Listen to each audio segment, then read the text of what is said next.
नमस्कार सर्वांना। आजच्या भागामध्ये आपण आर्थिक घडामोडींचा तिसरा टप्पा अभ्यासतोय। या टप्प्यामध्ये आपण काही प्रश्न पाहणार आहोत की एमसीक्यूच्या स्वरूपामध्ये येणारे संभाव्य प्रश्न कसे असतील किंवा हा तिसरा, चौथा आणि पाचवा टप्पा जो आपला होईल तो साधारणपणे एमसीक्यूच्या स्वरूपामध्ये होईल। सुरुवातीचे दोन टप्पे आपण अभ्यासले, त्या दोन टप्प्यांमध्ये आपण थेअरी आणि प्रश्न अशा प्रकारे अभ्यास केला। आता काही महत्त्वाच्या छोट्या घडामोडी आहेत पण परीक्षेत येण्यासारख्या आहेत, म्हणून त्या आपण एमसीक्यूच्या स्वरूपामध्ये अभ्यासूया। मग लगेच आपण आपल्या विषयाला सुरुवात करतोय। आज आपला पहिला प्रश्न कोणता आहे पहा, आर्थिक घडामोडींमधला। देशामध्ये सहकार क्षेत्राची कार्यक्षमता आणि परिणामकारकता वाढावी या उद्देशानं राष्ट्रीय सहकारी डेटाबेसची सुरुवात केव्हापासून करण्यात आली आहे? 26 जानेवारी 2024, 12 जानेवारी 2024, 8 मार्च 2024 आणि 12 मार्च 2024। कालच्या भागामध्ये आपण पाहिलं होतं की देशामधील 8 लाख सहकारी संस्थांची माहिती गोळा करायची। मग त्यासाठी काय करायचं आहे, एका राष्ट्रीय सहकारी डेटाबेसची सुरुवात करण्यात आलेली देशामध्ये, तर ती केव्हापासून सुरुवात झाली हे आपल्याला विचारलं जाईल। तर 8 मार्च 2024 पासून ही सुरुवात झाली आहे आणि हे कशासाठी झालंय, तर देशातील सहकार क्षेत्राची कार्यक्षमता आणि परिणामकारकता वाढवायची आहे, यासाठी हा डेटाबेस गोळा केला जातो। आणि आपण म्हटल्याप्रमाणे जवळजवळ देशामधील 8 लाख सहकारी संस्थांचा डेटाबेस, 8 लाख सहकारी संस्थांची माहिती गोळा केली जाते। केव्हापासून ही सुरुवात झाली आहे, तर 8 मार्च 2024 पासून ही सुरुवात झाली आहे, हे लक्षामध्ये ठेवायचं। पुढच्या प्रश्नाकडे जाऊयात। पंतप्रधान नरेंद्र मोदींनी 2 मार्च 2024 रोजी स्वर्ण सिंधू या पहिल्या टँकरला हिरवा झेंडा दाखवला। हे कोणत्या ठिकाणी? आपण स्वर्ण सिंधू बद्दल अभ्यास केला होता, कालच्या भागामध्येच अभ्यास केला होता का? राष्ट्रीय घडामोडींमध्ये सुद्धा आपण याचा अभ्यास केलाय, दोन्हीकडे अभ्यास केलाय। Krishna Godavari deep water block असं आपण म्हटलं होतं का? आणि मग त्या ठिकाणी आपण म्हटलं होतं की स्वर्ण सिंधू ह्या पहिल्या टँकरला हिरवा झेंडा दाखवला नरेंद्र मोदींनी 2 मार्च 2024 ला। हे क्षेत्र कोणतं आहे? आणि दुसरी गोष्ट आपल्याला विचारलंय काय, कोणत्या ठिकाणी आहे? हाजिरा गुजरात, काकीनाडा किनारा आंध्र प्रदेश, जयगड महाराष्ट्र, दाहेज गुजरात, कोणत्या ठिकाणी? तर सुरुवातीला हे कोणत्या ठिकाणी आहे त्याचा आपण विचार करूयात। काकीनाडा किनारा आंध्र प्रदेश हे कुठं घडलंय? काकीनाडा किनारा आंध्र प्रदेश। या क्षेत्राला कोणत्या नावाने ओळखलं जातं? या क्षेत्राला Krishna Godavari deep water block या नावाने ओळखलं जातं। हे जे क्षेत्र आहे याचाही आपण अभ्यास केलाय। Krishna Godavari deep water block या नावाने हे क्षेत्र ओळखलं जातं। कुठे हे क्षेत्र? काकीनाडा किनारा आंध्र प्रदेश या ठिकाणी आहे। आणि या ठिकाणी मग स्वर्ण सिंधू या पहिल्या टँकरला हिरवा झेंडा दाखवला। ठीक आहे, हे तेल क्षेत्र जे आहे ते कोणाच्या मालकीचं आहे? कोणाचं तेल क्षेत्र आहे? कोणत्या कंपनीच्या मालकीचं आहे त्याचा पण आपल्याला विचार करता येईल। हे जे तेल क्षेत्र आहे ते आपण विचार केला होता ONGCच्या मालकीचा, ONGCच्या मालकीचे, म्हणजे याच्यातला कुठलाही मुद्दा विचारू शकतील। आपण म्हटलं की स्वर्ण सिंधू आणि या टँकरचं नाव पण विचारते, काहीच आपल्याला लक्षात ठेवायचं। तर स्वर्ण सिंधू या पहिल्या टँकरला हिरवा झेंडा दाखवलाय, त्याचं स्थान कोणतं? काकीनाडा किनारा आंध्र प्रदेश। आणि या स्थानाला कोणत्या नावाने ओळखलं जातं? Krishna Godavari deep water block. आणि हे कोणाच्या मालकीचं तेल क्षेत्र, कोणत्या कंपनीच्या? तर ONGCच्या मालकीचं आहे। आणि या स्वर्ण सिंधू या पहिल्या टँकरला या ठिकाणी हिरवा झेंडा दाखवलेला आहे। कुठे येत आहे? बंगालच्या उपसागरामध्ये येतं। लक्षात आलं, किनाऱ्यापासून फक्त 25 किलोमीटर अंतरावर असणारं हे क्षेत्र आहे बंगालच्या उपसागरामध्ये। अशा प्रकारे हे स्वर्ण सिंधू या पहिल्या टँकरला हिरवा झेंडा दाखवला नरेंद्र मोदींनी, कारण याच्यामध्ये गुंतवणूक आपण मोठ्या प्रमाणावरती केली आहे। हा जो क्षेत्र आहे आपण या ठिकाणी जवळजवळ तुम्ही जर विचार केला इन्व्हेस्टमेंट किती केली असेल, तर जवळजवळ 41,000 कोटींची गुंतवणूक या ठिकाणी केली या तेल क्षेत्रासाठी। अशा प्रकारे मग हे सगळे प्रयत्न केले आणि आता स्वर्ण सिंधू या पहिल्या टँकरला हिरवा झेंडा दाखवलाय आपल्या देशाचे पंतप्रधान नरेंद्र मोदींनी। लक्षात आला पूर्ण मुद्दा? पुढे जाऊयात। रिझर्व्ह बँक ऑफ इंडियानं आर्थिक साक्षरता सप्ताह कोणत्या कालावधीमध्ये साजरा केला? काल आपण याच्यावर चर्चा केली होती. 26 फेब्रुवारी ते 1 मार्च 2024, 2 मार्च ते 8 मार्च 2024, 1 जानेवारी ते 7 जानेवारी 2024 आणि 25 मार्च ते 31 मार्च 2024. पहिली गोष्ट आपल्या लक्षात आली की आर्थिक साक्षरता सप्ताह देशामध्ये साजरा करण्यात आलाय. हा आर्थिक साक्षरता सप्ताह कोणी साजरा केला हे पण विचारतील. रिझर्व्ह बँक ऑफ इंडियानं साजरा केला. हा आर्थिक साक्षरता सप्ताह कोणत्या कालावधीमध्ये साजरा करण्यात आला? तर 26 फेब्रुवारी 1 मार्च 2024 या दरम्यान साजरा करण्यात आला. लक्षात आलं? केव्हा साजरा करण्यात आला हे आपल्याला विचारलं जाऊ शकतं. मग या ठिकाणी लक्षात ठेवायचं 26 फेब्रुवारी ते 1 मार्च 2024 रिझर्व्ह बँक ऑफ इंडियानं साजरा केलेला आहे. लक्षात आलं? आता विचार करा, हा जो आर्थिक साक्षरता सप्ताह साजरा झाला याचा उद्देश कोणता आहे? याचा उद्देश काय ठेवलाय? तरुण प्रौढ लोक ठेवले. तरुण प्रौढ लोक जे आहेत ते यांच्यामध्ये आर्थिक साक्षरता वाढवायची. तरुण प्रौढांमध्ये आर्थिक साक्षरता वाढावी या उद्देशानं रिझर्व्ह बँक ऑफ इंडियानं 26 फेब्रुवारी ते 1 मार्च 2024 दरम्यान आर्थिक साक्षरता सप्ताह आपल्या देशामध्ये राबवला आहे. मग या सप्ताहाची थीम कोणती होती का? हो, या सप्ताहाची थीम पण आपण अभ्यासली. काय होती थीम आठवतंय तुम्हाला? Make a right start. योग्य सुरुवात झाली पाहिजे. कशी? Financially smart become. लक्षात आलं? Make a right start. आपण याची थीम पण लक्षात ठेवा. हे पहिले शब्द जरी लक्षात ठेवले तरी तुमच्या लक्षामध्ये राहतील. Make a right start financially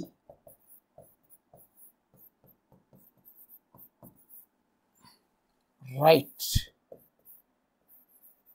become ही याची थीम आहे. लक्षात आलं? तशा प्रकारे आर्थिक साक्षरता सप्ताह रिझर्व्ह बँक ऑफ इंडियानं साजरा केला. तरुण प्रौढांमध्ये आर्थिक साक्षरता व्हावी किंवा आर्थिक साक्षरता वाढवता यावी यासाठी हा सप्ताह साजरा करण्यात आला. 26 फेब्रुवारी ते 1 मार्च 2024 या कालावधीमध्ये साजरा करण्यात आला आणि त्याची थीम कोणती होती? Make a right start. हे पहिल्यांदा लक्षामध्ये ठेवा. लक्षात आलं? पुढे जाऊया. पुढचा प्रश्न पहा. कोणत्या देशाच्या अर्थव्यवस्थेला मागे टाकून जर्मनी तिसरी सर्वात मोठी अर्थव्यवस्था बनलेली आहे? तिसरी सर्वात मोठी अर्थव्यवस्था बनलेली आहे. कोणत्या देशाला मागे टाकून हे विचारले. आपल्याला ऑप्शन काय दिलेत? जपान, चीन, जर्मनी, ब्रिटन. कोणत्या देशाला मागे टाकून? जर्मनी पुढे गेलाय 3ऱ्या नंबरवरती. सांगता येतं? तर जपान या देशाला मागे टाकून. लक्षात ठेवा, जपान आता 4थ्या क्रमांकावरती आलाय आणि हे जर्मनी जे आहे ते जर्मनी आता 3ऱ्या क्रमांकावरती आलाय. जगातली सर्वात मोठी तिसरी अर्थव्यवस्था. आता जर्मनी 4थ्या क्रमांकावर, जपान, भारत येईल 5व्या क्रमांकावरती. 5 भारत आणि 1 आणि 2, एक पहिल्या अमेरिका आणि दुसरी आहे चीन. लक्षात आलं? तशा प्रकारे हे लक्षामध्ये ठेवायचं आहे. हा प्रश्न महत्वाचा आहे. मग वळीने आपण 4-5 जे देश आहेत मोठ्या अर्थव्यवस्थांचा त्यांचा पण विचार केला की कोणत्या देशाच्या अर्थव्यवस्थेला मागे टाकून जर्मनी तिसरी सर्वात मोठी अर्थव्यवस्था बनलेली आहे. जपान या देशाला मागे टाकून जर्मनी 3ऱ्या क्रमांकावर गेलाय आणि जपान 4थ्या क्रमांकावरती आलाय. भारत 5व्या क्रमांकावरती स्थिर आहे. लक्षात आलं? तर हे लक्षामध्ये ठेवायचं. आता या गोष्टी तुमच्या लक्षामध्ये आल्या, पण जपानची अर्थव्यवस्था सध्या किती झाली आणि जर्मनीची किती झाली? जर्मनीचा 2023चा आकडा जर तुम्ही पाहिला तर जवळजवळ जर्मनीचा आपण म्हणूयात 4.4 ते 4.5. काय हे? 4.4 ते 4.5 लाख कोटीची अर्थव्यवस्था आहे जर्मनीची. जपानची कितीची झाली आहे?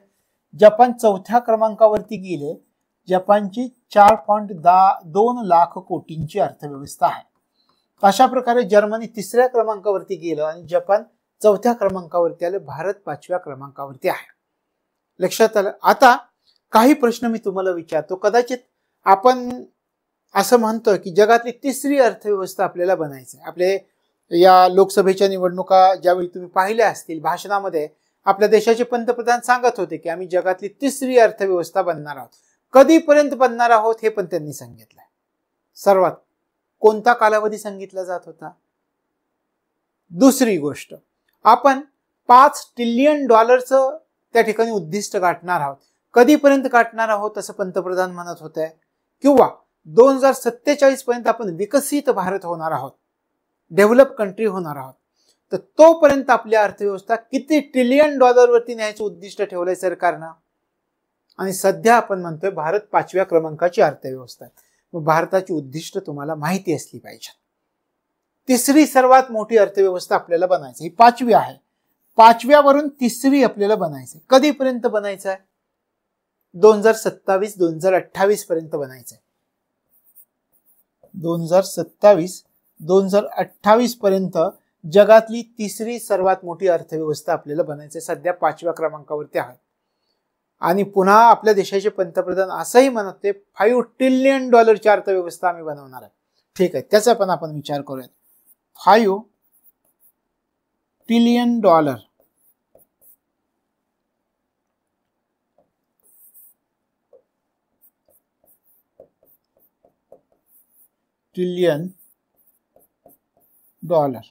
याची अर्थव्यवस्था भारताला बनवायची. मग कधीपर्यंत बनवायचे विचार केला जातोय, कधीपर्यंत उद्दिष्ट आहे? $5 ट्रिलियन भारतीय अर्थव्यवस्था बनवायची, 2028 पर्यंत बनवायची. 2028 लक्षात आलं. 5व्यावरून तिसऱ्या क्रमांकावर आपण जाणार आहोत 2027-28 मध्ये उद्दिष्ट ठेवलं. आणि $5 ट्रिलियन आपली अर्थव्यवस्था बनवायची. उद्दिष्ट कोणत्या वर्षापर्यंत ठेवलंय? 2028 पर्यंत.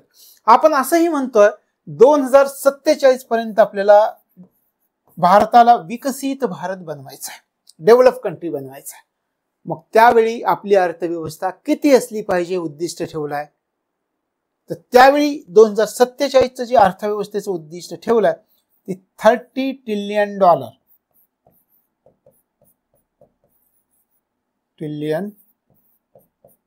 $30 ट्रिलियन. म्हणजे याच्याबरोबर भारतीय अर्थव्यवस्था नेमकी कुठे उभी आहे हे तुमच्या लक्षात येईल. लक्षात येतं? आपण प्रश्न पाहिला, कोणत्या देशाच्या अर्थव्यवस्थेला मागं टाकून जर्मनी तिसरी सर्वात मोठी अर्थव्यवस्था बनलेली? आपल्याला उत्तर मिळालं, जपान या देशाला जर्मनीनं मागं टाकलाय. आणि आता जर्मनी 4थ्या क्रमांकावरून 3ऱ्या क्रमांकावरती गेली आहे आणि जपान 3ऱ्या क्रमांकावरून 4थ्या क्रमांकावरती आलाय. त्याच्यानंतर आपण थोडा भारताचा विचार केला. भारत 5व्या स्थानावरती आहे, पण भारताला सुद्धा कुठेतरी असं वाटतंय की 3ऱ्या स्थानावरती आपण गेलो पाहिजे. व भारतानं उद्दिष्ट ठेवलंय 2027-28 पर्यंत आपण जगातली तिसरी सर्वात मोठी अर्थव्यवस्था आपल्याला बनायचं. मग $5 ट्रिलियन उद्दिष्ट भारताने ठेवलंय की एवढं आपली अर्थव्यवस्था बनली पाहिजे. तर ती कधीपर्यंत? 2028 पर्यंत. आणि ज्यावेळी आपण 2047 म्हणतोय की 100 वर्ष आपल्या स्वातंत्र्याला पूर्ण होत आहेत, तोपर्यंत आपल्याला विकसित भारत बनायचा आहे. तर त्यावेळी अर्थव्यवस्था किती असली पाहिजे हे पण आपलं उद्दिष्ट ठेवलंय, $30 ट्रिलियन. लक्षात आलं? हे तुम्हाला माहिती असणं याच बरोबर गरजेचं होतं. मग आपण या ठिकाणी ही चर्चा केली. पुढच्या प्रश्नाकडे जाऊया. ग्रामीण विकास मंत्रालयानं आसामच्या कोणत्या जिल्ह्यात भू आधार क्रमांक UL चं अनावरण केलंय? ज्याप्रमाणे प्रत्येक माणसाला आधार क्रमांक आहे, तसं याला जमिनीचा आधार क्रमांक असं म्हणा. भू आधार क्रमांक, जमिनीसाठी असणारा आधार क्रमांक. तुम्हाला, मला, प्रत्येकाला आधार क्रमांक आहे का वेगवेगळा? त्याप्रमाणे जमिनीला सुद्धा आधार क्रमांक देण्यात आलेला आहे. लक्षात आलं?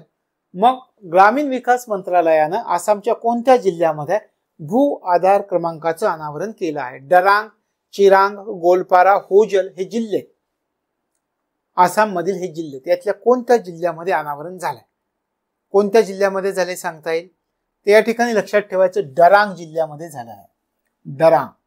ग्रामीण विकास मंत्रालयानं आसामच्या कोणत्या जिल्ह्यात भू आधार क्रमांकचं अनावरण केलंय? डरांग जिल्ह्यामध्ये केलेलं आहे. ULP याला आपण म्हणतो, म्हणजे भू आधार क्रमांक. UL unique land. लक्षात आलं? Unique land parcel identification number. लक्षात आलं? Unique land parcel identification number आहे हा. UL पिन म्हणजे काय? UL चं लक्षात ठेवा, unique land parcel identification, ID तुमच्या लक्षात येईल, आयडेंटिफिकेशन नंबर म्हणजे जमिनीसाठी असणारा आधार क्रमांक असं म्हटलं जातं UL पिनला. थोडक्यात आपल्या भाषेमध्ये जर आपण विचार केला तर जमिनीसाठी असणारा आधार क्रमांक. आता हे याचं अनावरण झालंय, कोणत्या जिल्ह्यामध्ये झालंय हे याचा आपण विचार केला, डरांग जिल्ह्यामध्ये झालाय. डरांग हे कोणत्या राज्यामध्ये आहे? आसाममध्ये आहे. आता विचार करा, डरांग आपण म्हणतात, मग याच्यामध्ये आपल्याला हा पण विचार करायचा, हा जो उपक्रम आहे हा उपक्रम कोणत्या कार्यक्रमाचा भाग आहे? कोणत्या उपक्रमाचा भाग असेल? पूर्वी एक उपक्रम सुरू झाला होता, त्या उपक्रमाचा भाग आहे. कोणत्या उपक्रमाचा? DILRMP.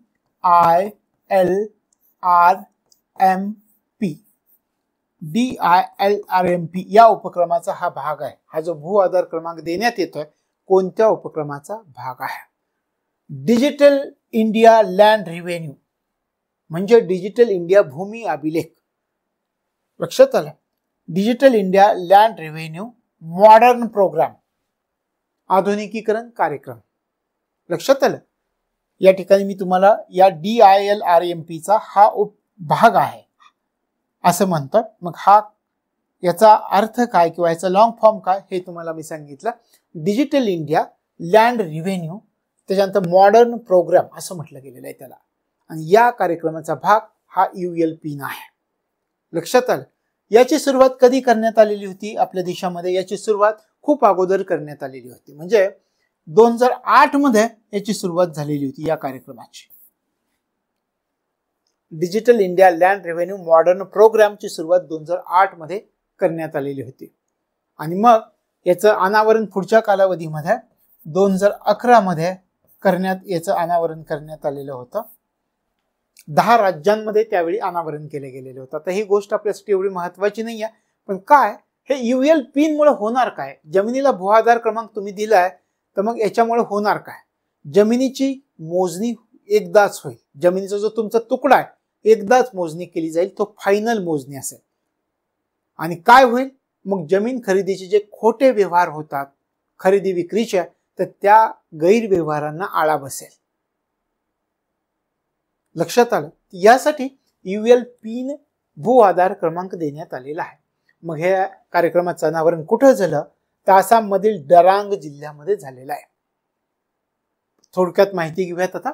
ग्रामीण विकास मंत्रालयानं आसामच्या कोणत्या जिल्ह्यात भू आधार क्रमांकाचं अनावरण केलंय? UL पिनचं अनावरण केलंय? डरांग जिल्ह्यामध्ये केलंय. मग त्याच्यामध्ये आपण थोडीशी चर्चा पण केली की हा जो आधार क्रमांक आहे जमिनीसाठी असणारा आधार क्रमांक हा किती अंकी आहे माहिती आहे तुम्हाला? 14 अंकी आहे. 14 अंकी हा आधार क्रमांक आहे. जमिनीसाठी देण्यात येणारा भू आधार क्रमांक किती अंकी आहे? 14 अंकी आहे. लक्षात आलं ह्या गोष्टी. त्याच्यानंतर म्हटलं हा जो उपक्रम राबवला गेला तो उपक्रम कोणत्या कार्यक्रमाचा भाग आहे? तर या कार्यक्रमाचा भाग आहे digital India land revenue modern program या उपक्रमाचा, या कार्यक्रमाचा हा भाग आहे. आणि 2008 मध्ये हा कार्यक्रम सुरू झाला होता. 2011 मध्ये 10 राज्यांमध्ये सुरू करण्यात आलेला होता त्या कालावधीमध्ये. लक्षात आलं? आणि जवळजवळ आपल्याला असं म्हणता येईल हा उपक्रम सुरुवातीला 10 राज्यांमध्ये राबवला गेला, 10 स्टेट्स मध्ये, आणि पुढच्या कालावधीमध्ये 2022 मध्ये संपूर्ण देशामध्ये हा कार्यक्रम राबवायला सुरुवात झाली होती. Digital India land revenue modern program संपूर्ण देशामध्ये केव्हापासून राबवण्यास सुरुवात झाली? तर 2022 पासून. म्हणजे याचा हा उपक्रम अगोदरच सुरू झाला, त्याचाच हा एक भाग म्हणून याची सुरुवात करण्यात आलेली जमिनीचा भू आधार क्रमांक UL पिन. लक्षात आलं? Unique land parcel identification number म्हणजे UL पिन. तशा प्रकारे हे लक्षात ठेवायचं. डरांग जिल्ह्यामध्ये याचं अनावरण झालं. पुढच्या प्रश्नाकडे जाऊया. 14 फेब्रुवारी 2024 ला 20.4 लाख कोटी हे मूल्यांकन गाठणारी भारतीय स्टॉक एक्सचेंज मधील कोणती कंपनी पहिली कंपनी ठरली आहे? 14 फेब्रुवारी 2024 ला किती? या ठिकाणी आपल्याला सांगितलं 20.4 लाख कोटी हे मूल्यांकन गाठणारी भारतीय स्टॉक एक्सचेंज मधली पहिली कंपनी कोणती आहे? अदानी ग्रुप, टाटा समूह, Reliance industries, Mahindra and Mahindra. तर याची आपण चर्चा केली होती. आपलं उत्तर आहे रिलायन्स इंडस्ट्रीज. 14 फेब्रुवारी 2024 ला 20.4 लाख कोटी हे मूल्यांकन गाठणारी भारतीय स्टॉक एक्सचेंज मधली पहिली कंपनी कोणती ठरली? रिलायन्स इंडस्ट्रीज ही पहिली कंपनी ठरली. हे लक्षामध्ये ठेवायचं. लक्षात राहील. पुढे जाऊया. स्टार्टअप इंडिया इनोव्हेशन वीक 2024 कोणत्या कालावधीमध्ये राबवण्यात आलं? स्टार्टअप इंडिया इनोव्हेशन वीक कोणत्या कालावधीमध्ये राबवण्यात आलेला आहे? आता सगळ्यात महत्वाचा, याचं आयोजन कोणी केलं होतं? आपल्या देशाच्या एका विभागानं, उद्योग आणि अंतर्गत व्यापार प्रोत्साहन विभाग आहे, DPIIT आपण त्याला म्हणतो, त्या विभागानं याचं आयोजन केलेलं होतं. मग हा स्टार्टअप इंडिया इनोव्हेशन वीक 2024 कोणत्या कालावधीमध्ये राबवला गेला? 1 ते 7 जानेवारी 2024, 10 ते 18 जानेवारी 2024, 12 ते 20 जानेवारी 2024 आणि 25 ते 31 जानेवारी 2024.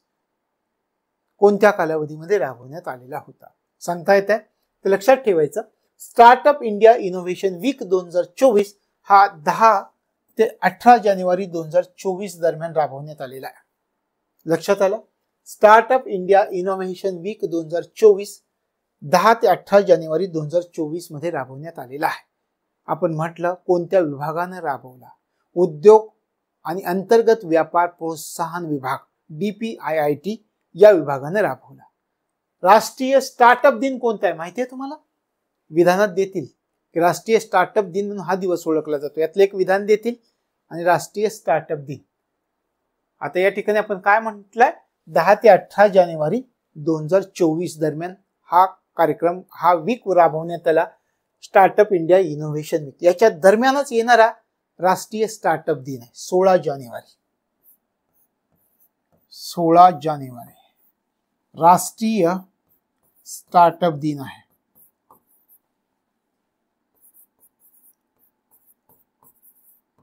राष्ट्रीय स्टार्टअप दिन, राष्ट्रीय स्टार्टअप दिन 16 जानेवारीचा आहे. तशा प्रकारे 10 ते 18 जानेवारी 2024 दरम्यान स्टार्टअप इंडिया इनोव्हेशन वीक 2024 राबवण्यात आलेला हे लक्षामध्ये ठेवायचं. लक्षात आलं? आता विचार करा, आपल्या देशामध्ये स्टार्टअप इंडियाची सुरुवात कधी झाली होती? एक सहज प्रश्न तुम्हाला माहिती पाहिजे. स्टार्टअपचा आपण पुन्हा पुन्हा अभ्यासतो, अनेक मुद्दे येतात आपल्याला याच्याविषयी. मग आपल्या देशामध्ये आपण सुरुवातीला अभ्यासलं राष्ट्रीय स्टार्टअप दिन आहे 16 जानेवारी. मग स्टार्टअप इंडियाची सुरुवात कधी झाली होती आपल्या देशामध्ये? 16 जानेवारीलाच झाली होती. 16 जानेवारी 2016 स्टार्टअप इंडियाची सुरुवात 16 जानेवारी 2016 ला. सुरुवातीला अनेकांनी चेष्टा केली. आपले विरोधी पक्ष नेते राहुल गांधींनी सुद्धा याची चेष्टा केली स्टार्टअप, आणि जगाच्या पाठीवर आपल्या स्टार्टअपला आज ओळखलं जात आहे. मग या स्टार्टअप इंडियाची सुरुवात कधी झाली? 16 जानेवारी 2016 ला. लक्षात आली? कशा प्रकारे हे लक्षामध्ये ठेवायचं आहे. आपण कशावरनं हे सगळं पाहिलं तर स्टार्टअप इंडिया इनोव्हेशन वीक 2024 कोणत्या कालावधीमध्ये राबवला गेलाय? तर 10 ते 18 जानेवारी, त्यातला 16 जानेवारी राष्ट्रीय स्टार्टअप दिन आहे. आणि आपल्या देशामध्ये स्टार्टअप इंडियाची सुरुवात पण 16 जानेवारीला सुरुवात झाली होती 2016 मध्ये. लक्षात आलं? आता विचार करा की स्टार्टअप इंडिया इनोव्हेशन वीक 2024 का राबवला जात असेल? देशामध्ये स्टार्टअपचा जर विचार केला तर जगातले विकसित देश सुद्धा आपल्याकडे आकर्षित झाले. आणि मग हा वीक का राबवला जातो? त्याच उद्देशानं आपल्या देशातली जी तरुण पिढी आहे, तरुण इंजिनियर्स आहेत, तरुण उद्योजक आहेत, तर त्यांच्यामध्ये नवकल्पनांची निर्मिती व्हावी आणि देशाच्या स्टार्टअप इकोसिस्टीम जी आहे आपल्या देशाची, त्याच्यामध्ये या नवकल्पनांची वाढ व्हावी. स्टार्टअपला चालना मिळाली पाहिजे. आणि जर मोठ्या प्रमाणामध्ये आपले स्टार्टअप यशस्वी होत असतील तर बाहेरचे देश त्याच्यामध्ये गुंतवणूक करतील. अनेक आपल्या देशातले गुंतवणूकदार सुद्धा त्याच्यामध्ये गुंतवणूक करतील. आणि यामुळे काय होईल? तो गुंतवणुकीला प्रोत्साहन मिळणार आहे. आणि म्हणून या ठिकाणी आपल्या देशामध्ये आपण उल्लेख करतोय की हा स्टार्टअप इंडिया इनोव्हेशन वीक साजरा केला जात आहे. लक्षात झालं? साजरा करण्याचा काय उद्देश आहे? तर हे उद्देश आहे स्टार्टअप इकोसिस्टीम मध्ये नवकल्पनांची वाढ करायची, स्टार्टअपला चालना द्यायची, त्याच्यामध्ये गुंतवणुकीला आपल्याला प्रोत्साहन द्यायचं आहे आणि जागतिक स्तरावरती एक विकसित भारत किंवा एक जगाची बाजारपेठ म्हणून आपल्याला उदयाला यायचं आहे, एक टेक्नॉलॉजीची बाजारपेठ म्हणून आपल्याला उदयाला यायचं आहे. मग इनोव्हेशन करावं लागणार आहे, याला प्रोत्साहन मिळालं पाहिजे. तर अशा उद्देशानं 10 ते 18 जानेवारी 2024 मध्ये सुद्धा स्टार्टअप इंडिया इनोव्हेशन वीक राबवण्यात आलेला आहे. लक्षात आलं? पुढे जाऊया.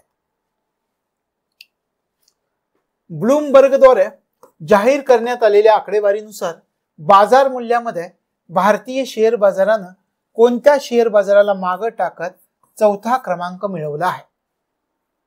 ब्लूमबर्गने जाहीर केलं आहे. काय यांचे आकडेवारी, त्याच्यामध्ये बाजार मार्केट व्हॅल्यू मध्ये भारतीय शेअर बाजारानं कोणत्या शेअर बाजाराला मागे टाकत जागतिक स्तरावरती चौथा क्रमांक मिळवला आहे? हाँगकाँग, the New York stock exchange, Tokyo stock exchange, London stock exchange, कोणाला मागे टाकलाय? हाँगकाँग. हाँगकाँग. लक्षात आलं? हाँगकाँग शेअर बाजाराला मागे टाकत भारतीय शेअर बाजारानं चौथा क्रमांक जागतिक स्तरावरती मिळवलाय. महत्वाचं आहे. भारतानं हाँगकाँग शेअर बाजाराला मागे टाकलाय आणि चौथा क्रमांक मिळवलाय जागतिक स्तरावरती शेअर बाजाराच्या बाबतीमध्ये. कोणी आकडेवारी जाहीर केली? ब्लूमबर्गनं ही आकडेवारी जाहीर केली आहे. तशा प्रकारे, आणि तुम्ही म्हणाल मार्केट व्हॅल्यूच्या आधारावर आपण केलाय, मग आपल्या शेअर बाजारामधील ज्या काही नोंदणीकृत कंपन्या आहेत त्यांची मार्केट व्हॅल्यू किती आपल्या देशाची, असं विचार आला तुमच्या मनामध्ये? आपल्या देशाच्या शेअर बाजारामधील नोंदणीकृत ज्या कंपन्या आहेत त्यांची सध्याची मार्केट व्हॅल्यूचा जर तुम्ही विचार केला तर 4.33 लाख कोटी डॉलर आहे. आपल्या देशातील 4.33 लाख कोटी डॉलर, 4.33 लाख कोटी डॉलर एवढं आपल्या देशामधील नोंदणीकृत कंपन्यांच्या शेअरचं मूल्य आहे, एकत्रित मूल्य. आणि मग आपण काय केलंय? हाँगकाँगला मागे टाकलाय आणि आपण स्वतः चौथ्या क्रमांकावर आहोत आकडेवारीच्या बाबतीत. ब्लूमबर्गनं आकडेवारी. तुम्ही म्हणाल भारत चौथ्या क्रमांकावरती. थोडस आणखी तुमच्या मनामध्ये अशी उत्सुकता निर्माण झाली आहे का की पहिल्या क्रमांकाचा शेअर बाजार, दुसऱ्या क्रमांकाचा, तिसऱ्या क्रमांकाचा, चौथ्या आणि पाचव्या कोणता? चौथा भारत, पाचवा हाँगकाँग आहे. पहिला अमेरिका, पहिल्या क्रमांकाचा, दुसऱ्या क्रमांकाचा चीन, तिसऱ्या क्रमांकाचा जपान, चौथ्या क्रमांकाचा भारत, पाचव्या क्रमांकाचा हाँगकाँग. हा पण प्रश्न तुमच्या मनातला क्लिअर झाला? कोणते 4 शेअर बाजार प्रथम येतात? अशा प्रकारे ब्लूमबर्गनं जी जाहीर केलेली आकडेवारी आहे, या आकडेवारीनुसार बाजार मूल्यामध्ये भारतीय शेअर बाजारानं कोणत्या शेअर बाजाराला मागे टाकून चौथा क्रमांक मिळवला जागतिक स्तरावर? हाँगकाँग शेअर बाजाराला चौथ्या स्थानावरून पाचव्या स्थानावरती ढकललाय आणि आपण पाचव्या स्थानावरून चौथ्या स्थानावरती गेलाय. लक्षात आलं? आणि आपलं आपण काय म्हणतोय की आपल्या शेअर बाजारामध्ये ज्या नोंदणीकृत कंपन्या आहेत त्या नोंदणीकृत कंपन्यांच्या शेअरचं एकूण मूल्य किती आहे, एकूण मार्केट व्हॅल्यू किती? 4.33 लाख कोटी डॉलर एवढे आहे. लक्षात आलं? पुढे जाऊया. फोर्ब्सच्या अहवालानुसार जगातील सर्वात शक्तिशाली चलन कोणते, असं तुम्हाला विचारलं. काय कराल? अलीकडच्या कालावधीमधील आकडेवारी. आणि तुम्हाला हे माहिती आहे जगातील किती चलनांना कायदेशीर चलन म्हणून मान्यता दिली? पहिल्यांदा मला हे सांगा. हे बेसिक आहे. आपण हे जे पाहतोय ना आता की जगातील सर्वात शक्तिशाली चलन कोणतं, पण जगातले असे किती चलन आहेत की त्या चलनाला कायदेशीर चलन म्हणून मान्यता आहे? पहिली ही गोष्ट आपल्याला माहिती असणं गरजेचं आहे. बेसिक आहे. किती चलनांना कायदेशीर चलन म्हणून मान्यता आहे जगामध्ये? 180 चलन. हे लक्षात ठेवायचं. 180 चलन. जगातल्या किती चलनांना कायदेशीर मान्यता आहे, कायदेशीर चलन म्हणून मान्यता आहे? ते 180 चलनांना. आणि कुणी दिली आहे? युनायटेड नेशन्सनी सांगितलंय. हे जे सांगितलं युनायटेड नेशन्स म्हणतात जगातली 180 चलन ही कायदेशीर चलन आहेत. ठीक आहे. आता हे तुम्हाला कायमस्वरूपी लक्षामध्ये राहील. आता आपण इथे विचार करत फोर्ब्सच्या अहवालानुसार जगातील सर्वात शक्तिशाली चलन कोणतं आहे? अमेरिकन डॉलर तर दिलं पण नाही यात. 10व्या स्थानावरती अमेरिकन डॉलर. युरो आपण म्हणतोय, युरो 9व्या स्थानावरती. पहिल्या स्थानावरती कुवेती दिनार, कुवेत. फोर्ब्सच्या अहवालानुसार जगातील सर्वात शक्तिशाली चलन कोणतं आहे? कुवेती दिनार, कुवेत. लक्षात आलं. दुसऱ्या क्रमांकावरती बहारीन दिनार, बहरीन. तिसऱ्या क्रमांकावरती रियाल, ओमान. युरो 9व्या क्रमांकावरती, 10व्या क्रमांकावरती अमेरिकन डॉलर येतात. आणि आपण या ठिकाणी काय म्हटलंय की युनायटेड नेशन्सना जगातल्या किती चलनांना कायदेशीर चलन म्हणून मान्यता दिली? 180 चलनांना. लक्षात राहील. कुवेती दिनार हे जगातले सर्वात शक्तिशाली चलन आहे. पुढे जाऊयात. 2024 मध्ये सर्वाधिक बाजार मूल्य असणारी सार्वजनिक क्षेत्रातील कोणती कंपनी अव्वल स्थानावरती आहे? सर्वाधिक बाजार मूल्य असणारी सार्वजनिक कंपनी कोणती आपल्या देशामध्ये 2024 मध्ये? एका कंपनीनं दुसऱ्या कंपनीला मागे टाकून पहिला क्रमांक मिळवलाय. सर्वाधिक बाजार मूल्य असणारी सार्वजनिक क्षेत्रातील पहिली कंपनी कोणती? स्टेट बँक ऑफ इंडिया, भारतीय आयुर्विमा महामंडळ, Coal India Limited, Bharat electronics Limited. कोणती कंपनी ठरली? तर याच्यामध्ये हे लक्षामध्ये ठेवायचं की भारतीय आयुर्विमा महामंडळ. 2024 मध्ये सर्वाधिक बाजार मूल्य असणारी सार्वजनिक क्षेत्रातील कोणती कंपनी अव्वल स्थानावरती आहे? भारतीय आयुर्विमा महामंडळ पहिल्या स्थानावरती आहे. दुसऱ्या स्थानावरती स्टेट बँक ऑफ इंडिया आहे. आणि अगदी 17 जानेवारी 2024 पर्यंत 16 जानेवारी आपण म्हणूयात 16 जानेवारी 2024 पर्यंत स्टेट बँक प्रथम क्रमांकावरती होती. 17 जानेवारी 2024 पासून भारतीय आयुर्विमा महामंडळ प्रथम क्रमांकावरती गेलेली. लक्षात आलं. तशा प्रकारे 2024 मध्ये सर्वाधिक बाजार मूल्य असणारी सार्वजनिक क्षेत्रातील कोणती अव्वल स्थानावरती प्रथम क्रमांकावरती कंपनी? तर भारतीय आयुर्विमा महामंडळ. तशा प्रकारे हे लक्षामध्ये ठेवायचं. पुढे जाऊयात. 9 जानेवारी 2024 रोजी व्हायब्रंट गुजरात ग्लोबल ट्रेड शोचं आयोजन कोणत्या शहरामध्ये करण्यात आलं? सुरत, अहमदाबाद, गांधीनगर, वडोदरा. 9 जानेवारी 2024 ला व्हायब्रंट गुजरात ग्लोबल ट्रेड शोचं आयोजन कोणत्या शहरामध्ये करण्यात आलं होतं? नॅशनल करंट अफेअर्स मध्ये हे आपण केलं होतं का? कुठलं होतं शहर? गांधीनगर शहरामध्ये. लक्षात आलं. गांधीनगर. 9 जानेवारी 2024 ला व्हायब्रंट गुजरात ग्लोबल ट्रेड शोचं आयोजन कोणत्या शहरामध्ये करण्यात आलं? गांधीनगर शहरामध्ये करण्यात आलेलं आहे. पुढे जाऊयात. आता या ठिकाणी काही विधान आहेत. हे विधान महत्वाचे आहेत. अर्थशास्त्रामध्ये बी याच्या माध्यमातून प्रश्न विचारला जाईल, तो आपल्याला माहिती असणं गरजेचं आहे. आर्थिक स्थिरता अहवाल 2023 नुसार खालील विधानांचा विचार करून योग्य पर्यायाची निवड करा. आता आर्थिक स्थिरता अहवाल असं आपण म्हणतात. हा अहवाल कोणी जाहीर केलाय याचा पण आपल्याला विचार करायला पाहिजे. जाहीर करणारी संस्था आहे रिझर्व्ह बँक ऑफ इंडिया. हा अहवाल RBI जाहीर केलाय म्हणजे महत्वाचा आहे. मग आता याच्यातल्या विधानांचा आपण विचार करूयात. आर्थिक स्थिरता अहवाल 2023 नुसार पहिलं विधान, भारतीय बँकांचं सकल नॉन फॉर्मिंग ऍसेट्स प्रमाण निचांकी पातळीवरती घसरलंय. आणि दुसरं विधान, निव्वळ अनुत्पादित मालमत्ता प्रमाण 0.8% घसरलेलं आहे. हे दोन विधान लक्षात आलं. आर्थिक स्थिरता अहवाल 2023 नुसार रिझर्व्ह बँकेने जे आकडेवारी जाहीर केली त्याच्यानुसार काही विधानं आपल्याला दिली तर ती माहिती असणं गरजेचं आहे. आपण सुरुवातीला म्हणतो भारतीय बँकांचं ग्रॉस नॉन परफॉर्मिंग ऍसेट्सचं प्रमाण निचांकी पातळीवरती घसरलंय. काही लोक कर्ज घेतात आणि ती कर्ज फेडत नाहीत. मग ती कुठे जाऊन पडतात? NPA मध्ये, नॉन परफॉर्मिंग ऍसेट्स. काही लोक 3 हप्ते भरतात त्याच्या पुढे भरतच नाही. सलग एखाद्याने 3 हप्ते नाही भरले, नॉन परफॉर्मिंग ऍसेट्स मध्ये जाऊन बसतात.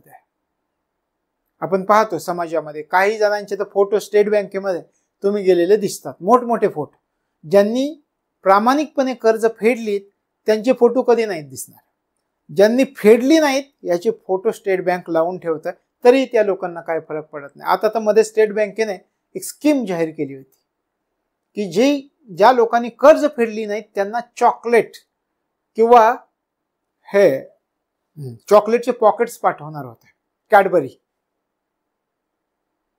म्हणजे या ठिकाणी आपल्याला काय म्हणायचंय, तुमच्या लक्षात हवं एनपीए म्हणजे काय, तर त्या दृष्टिकोनातून आपण चर्चा केली.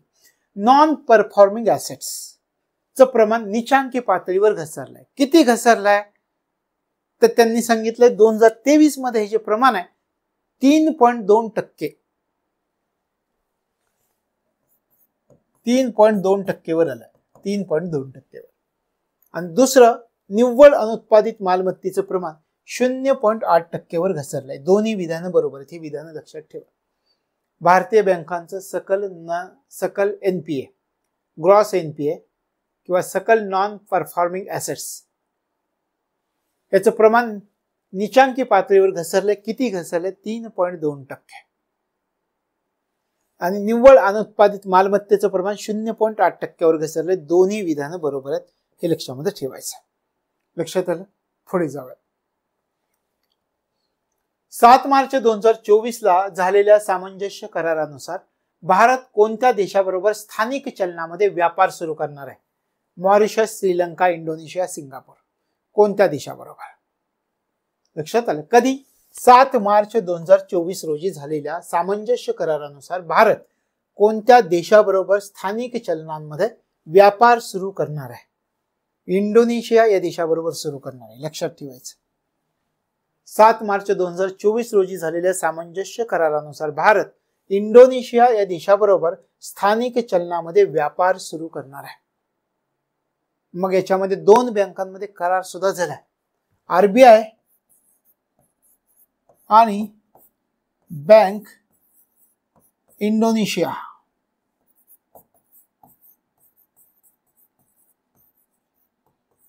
यांच्यामध्ये करार सुद्धा झाला. भारत आणि बँक इंडोनेशिया यांच्यामध्ये करार सुद्धा झाला. या 2 बँकांमध्ये करार झाला. काय करार झालाय? कारण भारत आणि इंडोनेशिया यांच्यामध्ये स्थानिक चलनांमध्ये व्यापार सुरू होणार आहे.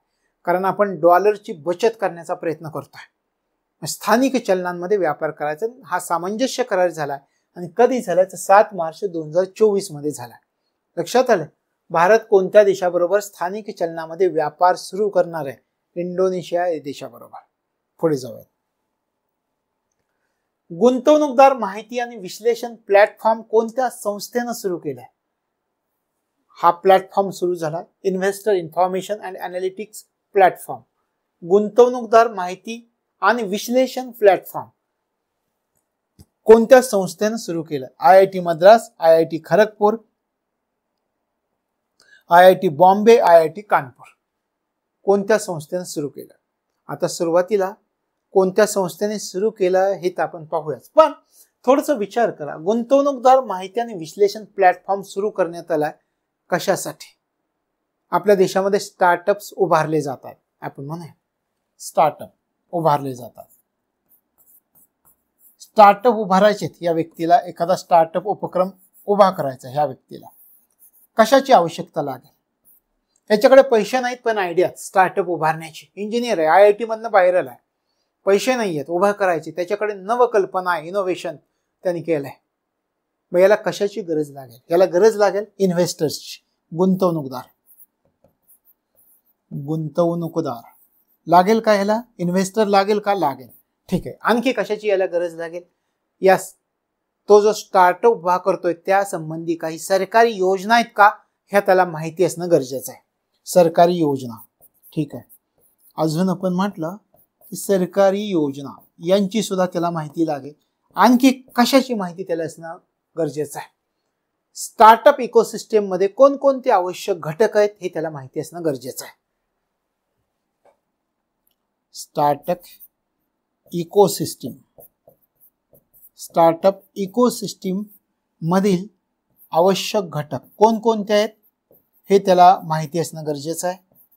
आता हे सगळं जे याला माहिती करून घ्यायचं आहे तर कोणीतरी मध्यस्थ असणं गरजेचं आहे का? मध्यवर्ती केंद्र म्हणून कोणीतरी काम करणं गरजेचं आहे का? हा. तर यासाठी मध्यवर्ती केंद्र म्हणून कोण काम करणार आहे? यासाठी मध्यवर्ती केंद्र म्हणून हे गुंतवणूकदार माहिती आणि विश्लेषण platform, investor information and analytic platform हा काम करेल, मध्यवर्ती केंद्र, हे मध्यवर्ती, यासाठी मध्यवर्ती केंद्र म्हणून हा प्लॅटफॉर्म काम करणार आहे, मध्यवर्ती केंद्र म्हणून. लक्षात आलं. गुंतवणूकदार माहिती आणि विश्लेषण प्लॅटफॉर्म कोणत्या संस्थेनं सुरू केला आहे? कोणत्या संस्थेनं? आता आपण उत्तर पाहूयात. कोणत्या संस्थेनं? IIT मद्रासनं सुरू केला आहे. गुंतवणूकदार माहिती आणि विश्लेषण platform, investor information and analytic platform IIT मद्रासनं सुरू केले. आपण पाहिलं कशासाठी? स्टार्टअप्सना कशाची आवश्यकता आहे? गुंतवणूकदार, सरकारी योजना त्या संबंधीच्या असणाऱ्या, शिवाय स्टार्टअप्स मधील इकोसिस्टीम मधील आवश्यक असणारे घटक, या घटकापर्यंत या व्यक्तीला पोहोचावं लागणार आहे. मग या घटकापर्यंत या व्यक्तीला, या स्टार्टअपला कोण पोहोचवाल? तर हा प्लॅटफॉर्म पोहोचवणार आहे. आणि याच्यासाठी IIT मद्रासनं हा प्लॅटफॉर्म तयार केला आहे. लक्षात आला? ही गोष्ट लक्षामध्ये ठेवायची. पुढे जाऊयात. राज्यातील स्टार्टअप इकोसिस्टीमला चालना देण्यासाठी कोणत्या राज्यानं सिडबी सोबत करार केला आहे? सिडबी, राज्यामधील स्टार्टअप इकोसिस्टीमला चालना देण्यासाठी कोणत्या राज्यानं सिडबी सोबत करार केलाय? उत्तराखंड, केरळ, बिहार, मध्य प्रदेश. कोणत्या राज्यानं केलाय? बिहार राज्यानं केला, हे लक्षात ठेवायचं. बिहार राज्यातील स्टार्टअप इकोसिस्टीमला चालना देण्यासाठी बिहार या राज्यानं सिडबी सोबत करार केलेला, हे लक्षामध्ये ठेवायचं. तर हे महत्वाचं. तर या उद्देशानं हा करार केला. आणि जवळजवळ आपण असं म्हणूयात की बिहार राज्याने एक फंड पण उभारलाय, ज्याला आपण प्रारंभिक निधी असं म्हणूयात. 500 कोटींचा फंड या बिहार राज्यानं उभारलाय आणि मग त्यासाठी सिडबीची मदत घेतली. तर मग आता आपण प्रश्न पुन्हा एकदा पाहूयात की स्टार्टअप इकोसिस्टीमला चालना देण्यासाठी बिहार राज्यानं सिडबी सोबत, कोणासोबत करार केला हे पण विचारते. सिडबी सोबत करार केलाय. लक्षात आलं? पुढे जाऊया. सूक्ष्म, लघु आणि मध्यम कंपन्यांना IPOच्या माध्यमातून निधी उभारण्याबाबत जागरूकता निर्माण करणं या उद्देशानं राष्ट्रीय शेअर बाजारानं म्हणजे नॅशनल स्टॉक एक्सचेंजनं कोणत्या राज्यासोबत करार केला? NSE ने करार केलाय. आता कशासाठी? MSMEज कंपन्या, सूक्ष्म, लघु आणि मध्यम कंपन्या, यांना काय करायचं आहे? IPOच्या माध्यमातून निधी उभारण्याबाबत त्यांच्यामध्ये जागृती निर्माण करायची. या उद्देशानं नॅशनल स्टॉक एक्सचेंजनं किंवा राष्ट्रीय शेअर बाजारानं कोणत्या राज्यासोबत करार केलाय? गुजरात, गोवा, महाराष्ट्र, केरळ. कोणत्या राज्यासोबत करार केला? गोवा राज्यासोबत करार केला. लक्षात आलं? सूक्ष्म, लघु आणि मध्यम कंपन्यांना IPOच्या माध्यमामधून निधी उभारणीबाबत जागरूकता निर्माण करण्याच्या उद्देशानं नॅशनल स्टॉक एक्सचेंजनं गोवा राज्यासोबत करार केलेला आहे. लक्षात राहील? पुढे जाऊयात. राजस्थानमधील कोणत्या जिल्ह्यात लोह खनिजाचे साठे आढळून आले? अनूपगड, बालोतरा, डिडवाना, करौली. कोणत्या जिल्ह्यामध्ये आढळून आलेले आहेत? लक्षात आलं? कशाचे साठे आढळून आलेत हे पण विचारते. तर हे पण लक्षात ठेवा. लोह खनिजाचे साठे आढळून आलेले कोणत्या जिल्ह्यात? करौली जिल्ह्यात. करौली मधील कोणत्या ठिकाणी हिंडीन नावाचं स्थान आहे? हिंडीन. करौली जिल्ह्यामधील हिंडीन या ठिकाणी. म्हणजे अगदी स्थान विचारलं तरी ते लक्षात ठेवा, हिंडीन या ठिकाणी. आणि करौली येथील अशी काही क्षेत्र आहेत, तर त्या ठिकाणी हे आढळून आलेलं आहे. मग ते क्षेत्र सुद्धा थोडक्यात आपल्याला माहिती असणं गरजेचं आहे. राजस्थानातील कोणत्या जिल्ह्यात लोह खनिजाचे साठे आढळून आलेत? तर करौली जिल्ह्यामध्ये आहेत. आणि याची स्थानं पण आपल्याला सांगतात.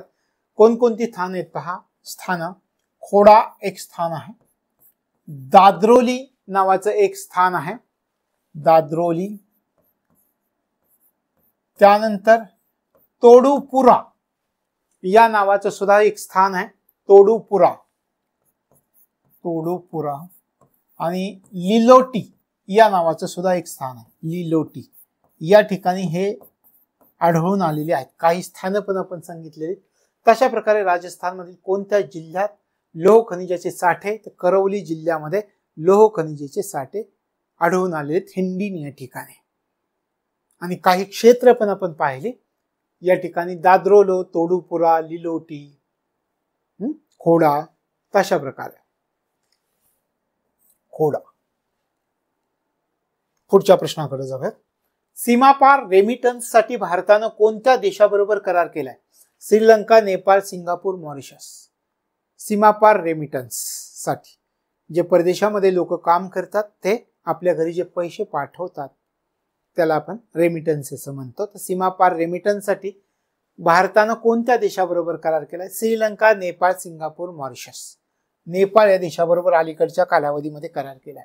सीमापार रेमिटन्स साठी भारतानं नेपाळ या देशाबरोबर करार केलाय. मग 2 बँकांमध्ये करार झालाय. आपल्या देशाची सेंट्रल बँक RBI आणि नेपाळ राष्ट्र बँक. नेपाळ राष्ट्र बँक ही नेपाळची बँक आहे.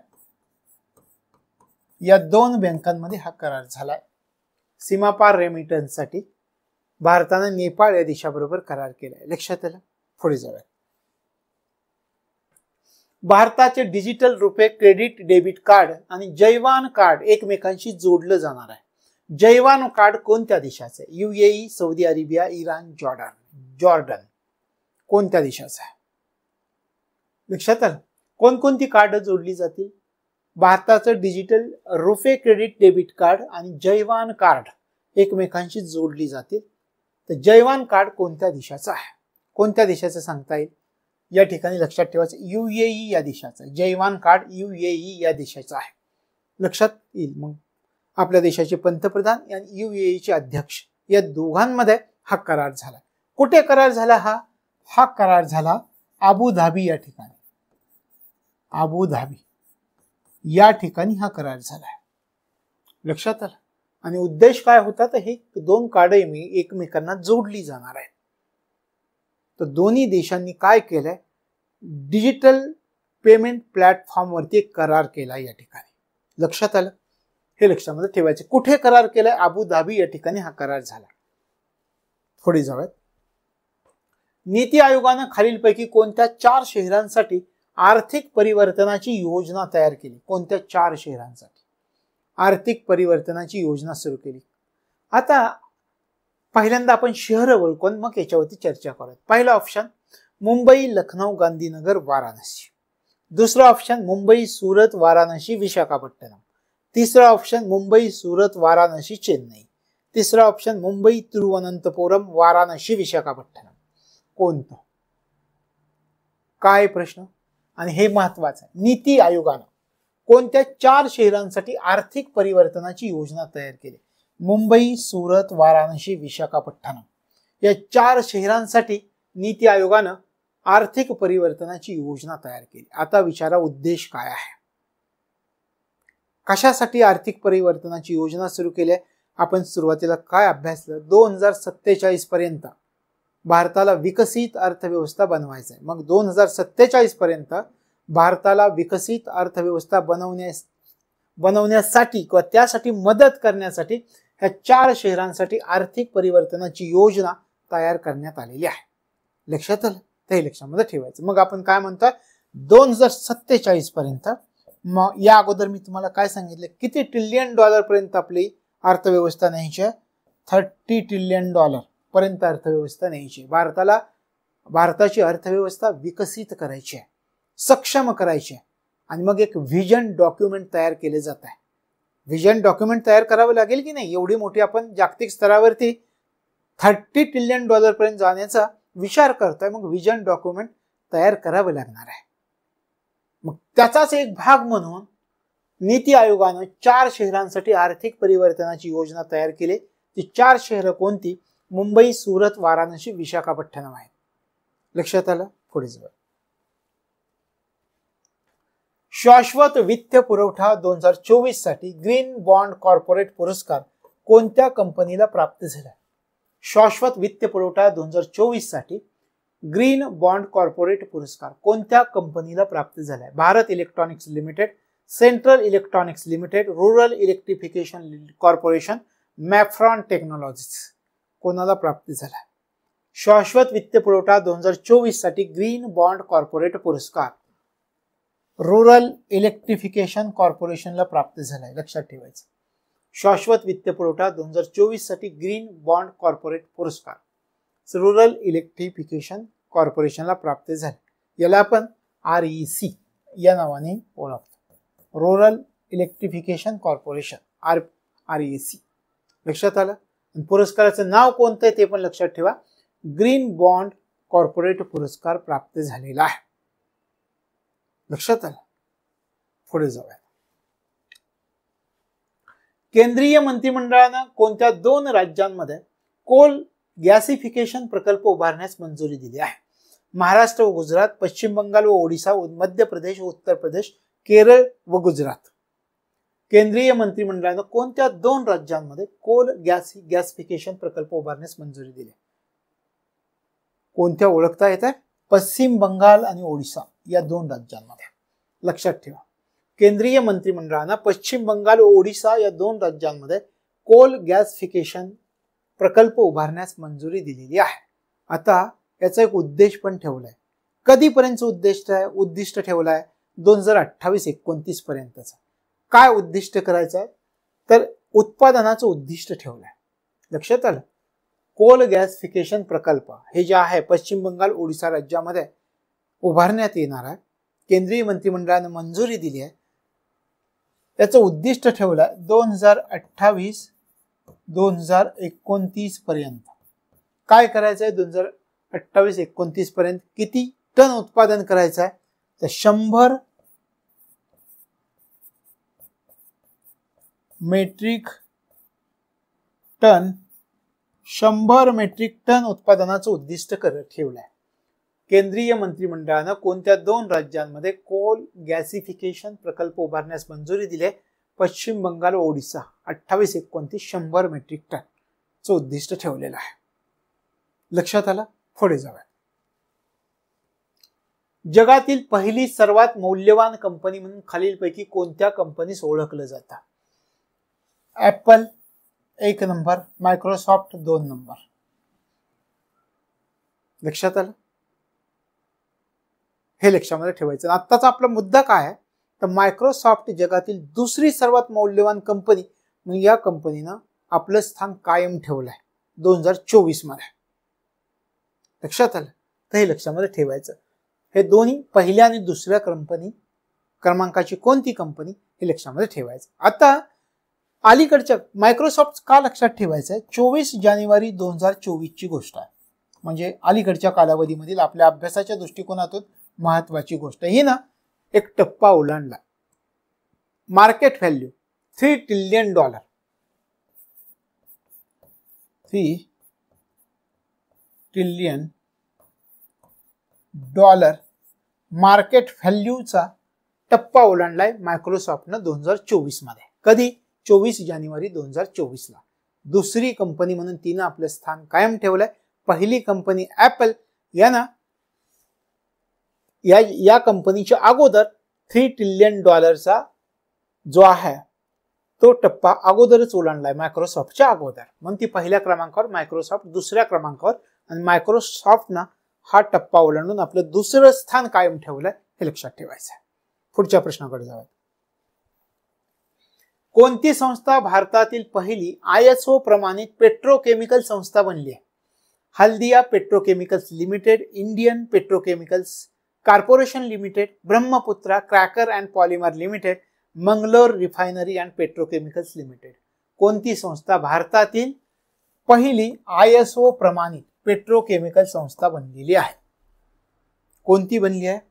हल्दिया पेट्रोकेमिकल्स लिमिटेड ही संस्था भारतातील पहिली ISO प्रमाणित पेट्रोकेमिकल संस्था बनलेली आहे. लक्षात राहील. आणि याचं प्रमाणपत्र सुद्धा यांना प्रदान झालंय. याचं प्रमाणपत्र यांना कुठे प्रदान करण्यात आलं? तर याचं प्रमाणपत्र यांना कोलकाता या ठिकाणी प्रदान करण्यात आलेलं आहे. याचं प्रमाणपत्र. हल्दिया पेट्रोकेमिकल्स लिमिटेड ही संस्था भारतातील पहिली ISO प्रमाणित पेट्रोकेमिकल संस्था बनली आहे. याचं प्रमाणपत्र या संस्थेला कोलकाता या ठिकाणी प्रदान केलंय. कोणी प्रदान केलं? ब्रिटिश मानक संस्था, British BSI, British British standard मानक इन्स्टिट्यूशन मानक संस्था, ब्रिटिश मानक संस्था BSI न हे प्रमाणपत्र दिलंय. लक्षात आलं, ब्रिटिश मानक संस्थेने हे प्रमाणपत्र दिलंय, म्हणजे ती ब्रिटनची, हे तुमच्या वेगळं सांगण्याची तुम्हाला गरज नाही. तर कोलकाता या ठिकाणी प्रमाणपत्र दिले हल्दिया पेट्रोकेमिकल्स लिमिटेडला. लक्षात आला मुद्दा. पुढे जाऊया. वस्त्रोद्योग विभागानं राज्याचं एकात्मिक व शाश्वत वस्त्रोद्योग धोरण कोणत्या कालावधीसाठी मंजूर केलंय? 2023, 28, 24, 29, 25, 30 किंवा 24, 28 कोणत्या कालावधीसाठी मंजूर केलंय? आता या ठिकाणी 2023, 28 हे आपलं उत्तर असणार आहे. लक्षात ठेवायचं. वस्त्रोद्योग विभागानं राज्याचं एकात्मिक व शाश्वत वस्त्रोद्योग धोरण कोणत्या कालावधीसाठी मंजूर केलं? तर 23, 28 या कालावधीसाठी मंजूर केलेलं हे लक्षामध्ये ठेवायचं आहे. लक्षात आलं. पुढे जाऊयात. भांडवली गुंतवणुकीसाठी राज्यांना विशेष सहाय्य या योजनेअंतर्गत केंद्रानं वाटप केलेल्या विशेष सहाय्य कर्जापैकी कोणत्या राज्याला सर्वाधिक विशेष सहाय्य मिळाले? 14%. उत्तर प्रदेश, गुजरात, बिहार, महाराष्ट्र. हा प्रश्न आपण अगोदर पण पाहिला होता, नॅशनल करंट अफेअर्स मध्ये आपण हा पाहिला असा. अशा प्रकारे भांडवली गुंतवणुकीसाठी राज्यांना विशेष सहाय्य योजनेअंतर्गत केंद्रानं वाटप केलेल्या विशेष सहाय्य कर्जापैकी कोणत्या राज्याला सर्वाधिक विशेष सहाय्य 14% विशेष सहाय्य मिळाले? उत्तर प्रदेश राज्याला मिळाले. लक्षात ठेवा.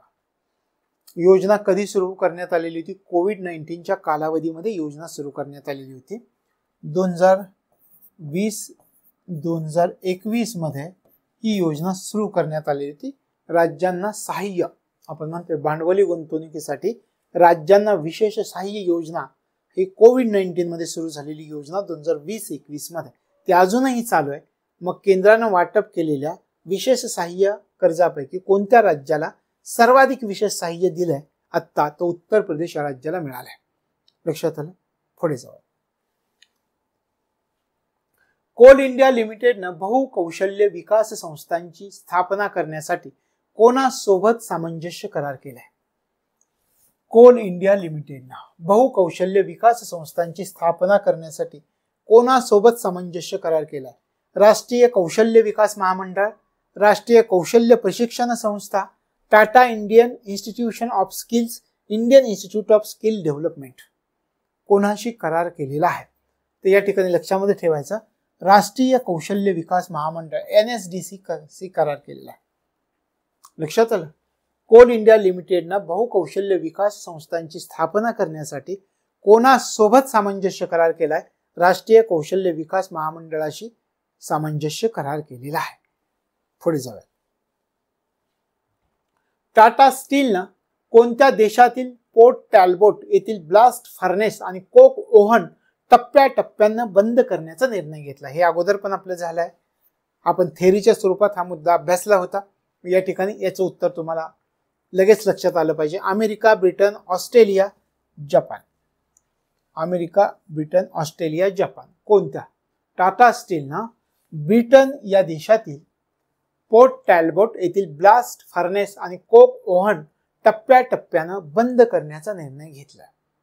लक्षात आलं. पुढे जाऊया.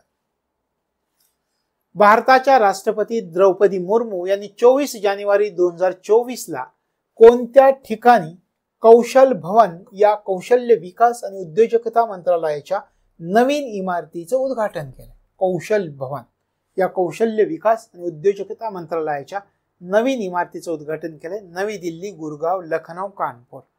नवी दिल्ली या ठिकाणी उद्घाटन केलं आहे. भारताच्या राष्ट्रपती द्रौपदी मुर्मू यांनी 24 जानेवारी 2024 ला नवी दिल्ली या ठिकाणी कौशल भवन या कौशल्य विकास आणि उद्योजकता मंत्रालयाच्या नवीन इमारतीचं उद्घाटन केलं. हे लक्षात ठेवायचं. पुढे जाऊयात. त्यानंतर पहा, कोणत्या कंपनीनं संयुक्त अरब अमिरातीच्या ADNOC गॅसची 10 वर्षांसाठी वार्षिक 0.5 दशलक्ष टन LNG खरेदी करण्यासाठी करार केलेला आहे? द्रवीभूत नैसर्गिक वायू LNG खरेदी करण्यासाठी करार केलेला आहे. आता संयुक्त अरब अमिरातीची एक कंपनी LNG खरेदी करण्यासाठी आपण करार केला. संयुक्त अरब अमिराती हे लक्षात ठेवा. तर या संयुक्त अरब अमिरातीची एक कंपनी, कोणती कंपनी? ॲडनॉक, ADNOC या गॅसची किती वर्षासाठी करार केला? 10 वर्षांसाठी. आणि वार्षिक 0.5 दशलक्ष टन LNG आपण खरेदी करणार आहोत. आता विचार करा, कोणत्या कंपनीने हा करार केलाय? Bharat petroleum corporation limited, Hindustan petroleum corporation limited, IOC Indian oil corporation, gas authority of India limited, GAIL. कोणी करार केलेला आहे? तर आपलं उत्तर आहे gas authority of India limited, गेलनं हा करार केला. गेलनं संयुक्त अरब अमिरातीच्या ॲडनॉक गॅसची 10 वर्षासाठी करार केलाय. आणि किती? तर वार्षिक 0.5 दशलक्ष टन LNG खरेदी करण्यासाठी करार केलाय. लक्षात आलं? पुढे जाऊया. कोणत्या देशाचं दूरसंचार क्षेत्र 118 कोटी ग्राहकांचं जगात दुसऱ्या क्रमांकाचं आहे? साहजिकच आहे, भारताचंच असणार आहे. पुढे जाऊया. 2024-25च्या अंतरिम अर्थसंकल्पापूर्वी अर्थमंत्री निर्मला सीतारामन यांनी कोणत्या शीर्षकाखाली भारतीय अर्थव्यवस्थेचा 10 वर्षाचा आढावा सादर केला? आजचा आपला शेवटचा प्रश्न पहा, आणि हा प्रश्न तुम्हाला सहजपणे सोडवता येईल. भारतीय अर्थव्यवस्था एक पुनरावलोकन, भारतीय अर्थव्यवस्था भारताचं भविष्य, भारतीय अर्थव्यवस्था एक मूल्यमापन यापैकी नाही. 2024-25च्या अंतरिम अर्थसंकल्पापूर्वी अर्थमंत्री निर्मला सीतारामन यांनी भारतीय अर्थव्यवस्था एक पुनरावलोकन या शीर्षकाखाली भारतीय अर्थव्यवस्थेचा 10 वर्षाचा आढावा सादर केलाय. 10 वर्षांचा आढावा सादर केलेला आहे. लक्षात आलं?